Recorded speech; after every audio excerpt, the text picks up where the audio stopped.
Разрешувањето на дел од членовите на ВМРО ДПМН е силно поздравено од дел на партиското членство, но и од познавачите на состојбите. Велат дека тоа е храбар потек на лидерот на партијата Христијан Мицковски. Се со цел ВМРО ДПМН да оди во правилна насока. Партијата, велат, мора да се дистанцира од погрешното работење на некои членови, но и од луѓето кои не заслужуваат да бидат дел од партијата. Историски јас би ги оценил исто така дека се тие одлуки. Зошто? Затоа што ВМРО ДПМН со тие ликови кои што сега се разрешени или исклучени, низа период во минатото представуваа бреме за самата партија, како во времето додека работеа. Но она што е најпечатливо, тоа е пред референдумот и после референдумски.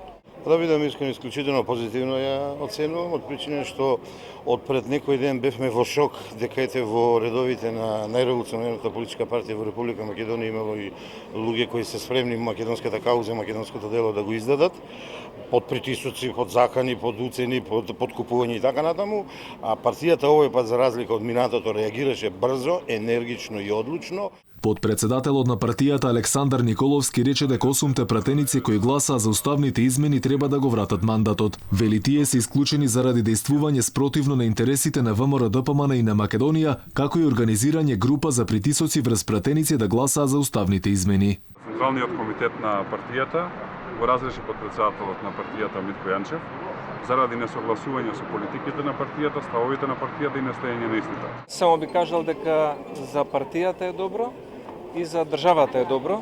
ВМРО ДПМН е да се консолидира, да има еден јасен курс на движење, опозиционен, и тоа мислам дека ќе биде корисно и за власта. Оние одлуки кои што ги донесе Централниот комитет синојка и со силна поддршка на извршниот комитет и на сите лојални членови на партијата е еден знак дека македонските граѓани не се сами и во овој тежок период на македонското битисување и на оваа нова историска страница која што испишуваме, повторно застануваме и со нови сили, со нова енергија се спротивставуваме на сите девијантни појави.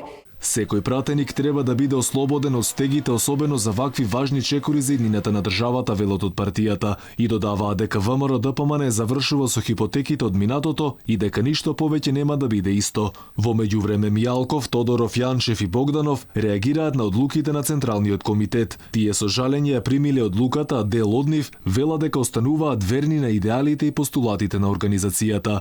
Инаку по синоќешната седница на Централниот комитет, која вториот човек во партијата Александар Николовски е нарече историска, ВМРО ДПМН е влегува во нова фаза, а тоа е враќање на идеалите и корените. Во меѓувреме партијата најави интензивирање на соработката со меѓународниот фактор и особено со Соединетите Американски држави како стратешки партнер на Македонија.